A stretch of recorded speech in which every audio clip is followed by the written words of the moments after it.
ke laut, ke danaunya. Nah, karena untuk ke danau, Tuhan Yesus memerlukan sarana. Dan kebetulan cuma ada perahu. Nah, lihat, ada berapa perahu di situ pagi itu? Cepat baca lagi. Ada berapa perahu di situ? 2 perahu. Enggak mungkin bukan Tuhan Yesus naik kedua-duanya. Mungkin tidak. Tidak. Dia harus milih salah satu. Nah, dengar ini. Pernahkah saudara mikir, mengapa Tuhan Yesus pilih perahu Simon, bukan pilih perahu yang satu? Nah, kenapa dia pilih perahu Simon? Kenapa? Simon pekerja. Bukan. Simon bukan pekerja, bukan itu. Nah, begini saudara. Kalau kita sampai hari ini bisa menjadi teman sekerja Tuhan Yesus, itu karena anugerah. Katakan amin. Bukan karena kita hebat. Kalau dia memilih kita, ya coba ingat-ingat. Waktu kita mau dipanggil dulu, pasti kita masih ingat kita punya teman yang sama-sama dulu. Kenapa kok kita di sini? Teman kita kemana sekarang? Ada 2 perahu hari itu. Kenapa cuma perahu Simon yang dipilih? Kenapa perahu satu ditinggalkan? Kita nggak ngerti, itu urusan Tuhan. Jadi kalau saudara dan saya dipilih, jangan kurang ajar. Ngerti maksudnya? Jangan kita sok. Jangan kita jual mahal istilahnya. Ini anugerah betul-betul. Kita bisa dipilih itu.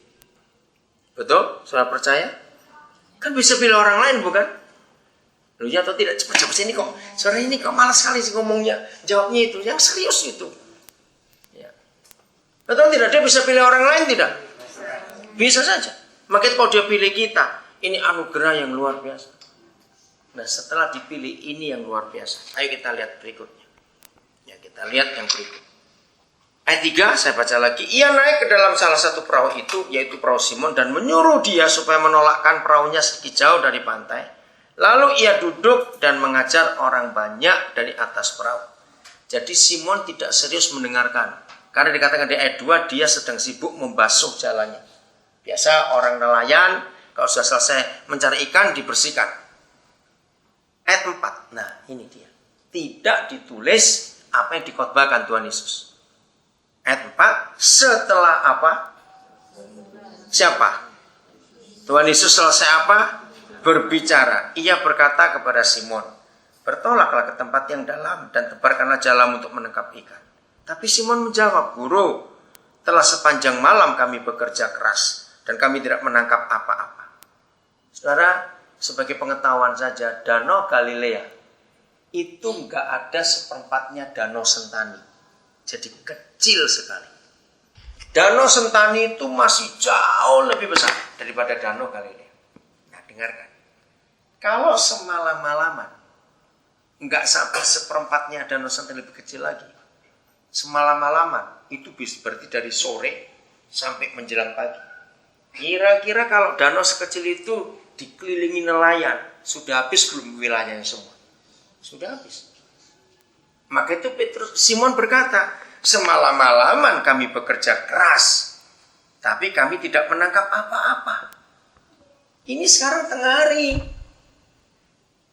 Saudara, jadi sebetulnya Simon menolak nasihat ini. Karena bagaimana tukang kayu bisa menasihati nelayan? Itu sama dengan tukang jahit menasihati tukang batu. Nggak ketemu. Oke? Tapi lihat kalimat terakhir. Ayo kita baca sama-sama kalimat terakhir ayat 5. Kata tetapi itu. 1, 2, 3. Tetapi. Ya. Nah. Ini mujizat itu. Tetapi karena engkau menyuruh. Apa yang kita bisa pelajari dari kisah ini, saudara? Ini sangat luar biasa. Walaupun Tuhan Yesus tukang kayu, tapi dia ngerti. Kalau nelayan yang punya perahu itu nggak dapat apa-apa, berarti dia nggak makan hari itu. Kenapa Tuhan Yesus tahu? Karena perahunya bersih. Kalau perahu itu dapat ikan, paling tidak akan bau anyir, bau ikan, ataupun tidak pasti kotor. Betul tidak? Kenapa mereka cuma membasuh jala? Kenapa tidak bersihkan perahu? Jadi selama Tuhan Yesus mencari fasilitas untuk dia pelayanan, dan dia tahu yang punya fasilitas itu nggak bisa makan hari itu, maka Tuhan Yesus buat sesuatu.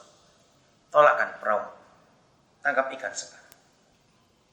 Kita nggak usah baca terus, tapi kita tahu. Mereka dapat banyak atau sedikit? Banyak sekali. Saudara lihat ayat ini. Dengar ya, yang masih khawatir tentang masa depan hidupnya. Ingat, saya ulangi lagi. Yang selalu setan katakan untuk menjatuhkan kita bukan dari luar. Selalu dari dalam kita sendiri. Dia nakut-nakuti keadaan kita. Kapan kamu menikah? Seumur berapa kamu? Kamu punya tabungan berapa? Nanti bagaimana? Itu yang belum menikah. Yang sudah menikah ditakut-takuti lagi. Bisa nggak nanti ini? Bisa nggak itu? Hari ini kita mau kalahkan iblis bersama-sama. Ternyata kalau Tuhan memakai hidup seseorang jadi fasilitasnya. Dengar baik-baik, dalam nama Yesus setan harus kalah. Kalau Tuhan si surga memilih seseorang untuk dia pakai. Saya mau pakai dua kata ini. Tuhan itu adalah pribadi yang tahu balas budi. Yang kedua, dia adalah Tuhan yang tahu berterima kasih. Amin tidak? Ngerti arti kata ini? Loh, saya tanya, ngerti tidak? Apa artinya? Ayo, apa artinya dia tahu balas budi? Ketika dia selesai pinjam perahunya Simon, dia nggak cuma bilang terima kasih ya Simon, sampai ketemu lagi, enggak. Simon diapain? Diberkati. Dia nggak cuma orang yang berterima kasih, tidak. Dia buat sesuatu dalam hidupnya. Maka itu saudara, kalau kita yang dipanggil lalu dipilih, itu menghina dia. Karena kita takut akan masa depan kita. Kita ini jahat sekali. Betul? Lihat dua ayat ini tadi. 1 Korintus 15:58 tadi. Dalam jerih payah kita bersekutu dengan Tuhan. Tidak sia-sia. Artinya apa kalau tidak sia-sia? Ada hasilnya. Perahu hidup kita yang dipinjam Tuhan. Untuk jadi fasilitasnya. Jadi sarana. Untuk menyatakan Injilnya. Dia nggak cuma bilang terima kasih itu selesai. Tidak. Maka itu satu kejahatan besar. Kalau kita meninggalkan Tuhan. Karena kita menganggap dia nggak bisa pelihara kita. Itu satu kejahatan paling besar dalam hidup ini. Katakan amin. Itu kejahatan. Ayo kita percaya hal ini. Betapa Bapa di surga itu bertanggung jawab atas hidup kita semua. Dia sangat bertanggung jawab. Yang penting bagaimana kita berjalan. Mengikuti dia. Berjalan di dalam jalannya. Itu yang penting. Maka semuanya dia akan buat itu mujizat. Nah, kita sekarang lihat. Kembali ke ayat 5 ke bagian terakhir tadi. Ayo kita baca sama-sama lagi. Mulai kata tetapi ini penting. Yang kuat. 1, 2, 3. Tetapi karena engkau menyuruhnya, aku akan menebarkan jala juga. Nah, ini yang penting. Siapa yang menyuruh kita? Betul? Kalau pacar yang nyuruh, jangan didengar, celaka itu nanti. Harus Tuhan yang menyuruh kita. Saudara kenapa gabung dengan tim pesat? Mau ke Arson, mau ke Koya, mau ke Sko. Yang nyuruh saudara siapa? Dewi yang nyuruh kamu siapa Dewi? Ngerti kata ini? Betul tidak? Loh, saya tanya ikut dia lagi. Saudara yang nyuruh siapa? Kan saudara dari sini. Nah, kita harus tahu itu. Karena engkau menyuruhnya, aku akan menebarkan jala juga. Kita lihat sedikit.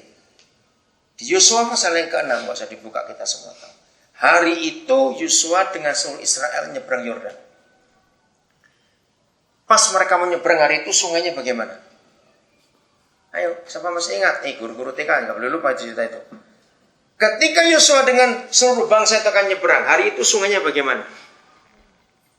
Masa lupa kering kebalik, susu banjir besar ya, gimana ini guru TK ini Justru hari mereka nyebrang itu banjir besar. Nah di situ kita lihat papa kita ngajak guyon, kenapa nggak banjirnya minggu depan aja atau kemarin-kemarinnya, kenapa pas hari itu banjir? Dia katakan meluap air itu. Masih ingat kapan mujizat terjadi? Apakah Yosua berdoa teriak-teriak puasa dulu? Cepat.